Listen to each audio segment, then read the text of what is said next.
Good morning, everybody. It's Mark, the Bowlerhat Farmer, still on tour, and today we are talking to you from Swindon. We are down at a place called Dora's Dairy, where you can get raw milk, which is beautiful. We've had a few cups this morning, and talking of the dairy, here comes John now. We are in a unique position today. Here he goes, look. It's a man on a tractor. You couldn't write it.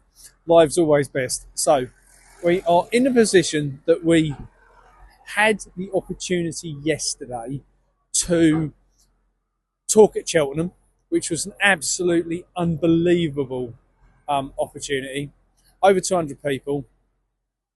It was mind-blowing to look at what and how we got to where we are now with the food side. Sandy Adams was covering the 2030 agenda.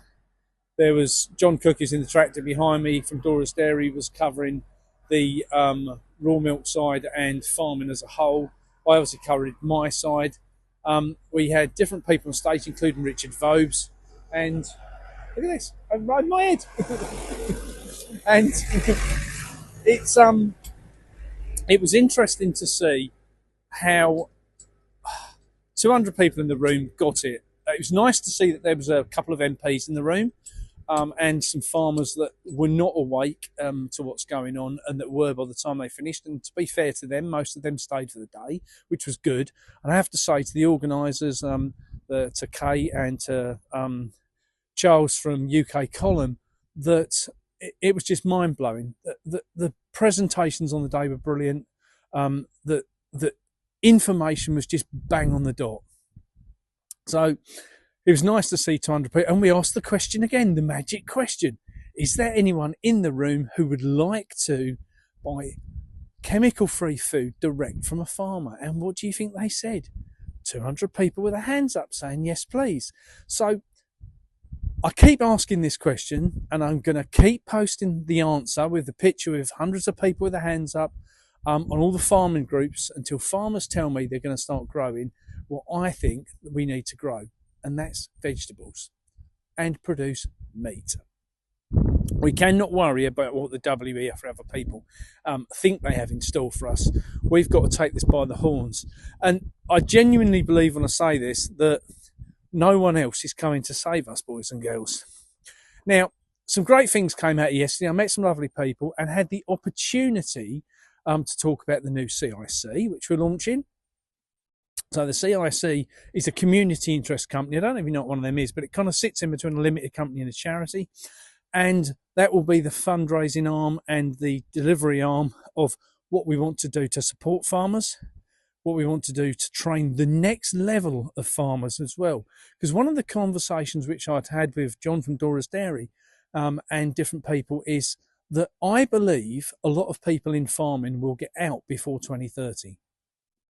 And as a result of that, it's going to leave a whole new age group coming into farming that want to farm organically. In fact, I had a young guy come to me, he's 30 years old, come to see me yesterday after the meeting and said exactly that. He's had a job in the city, he's earned a lot of money, he's now going to buy some land with his partner, and they're going to start growing vegetables. Now, to me, that says it all.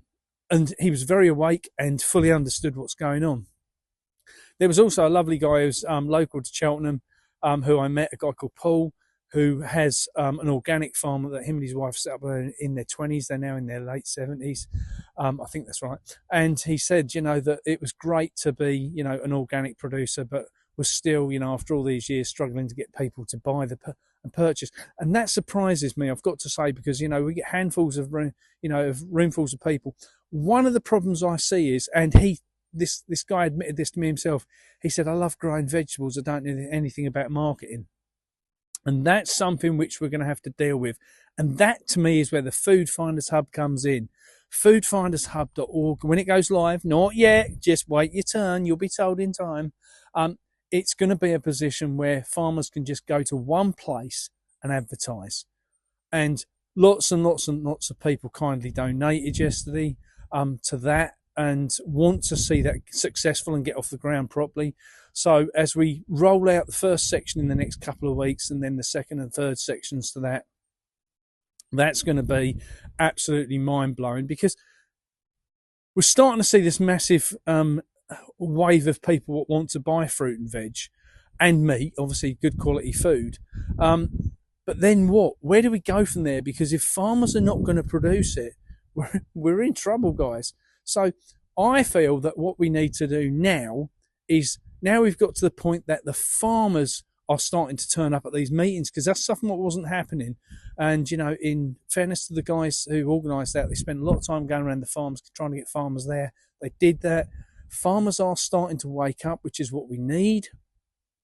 So over the course of, you know, the next few weeks, we're going to start to see, as we do the talks all around the country, as you know, more and more farmers that are going to be in a position of waking up, that are going to be in the position of coming to the forefront to change how they do business, to start looking at how they can support the general public directly, not so much on the contracts to supermarkets. And that's what I want to see.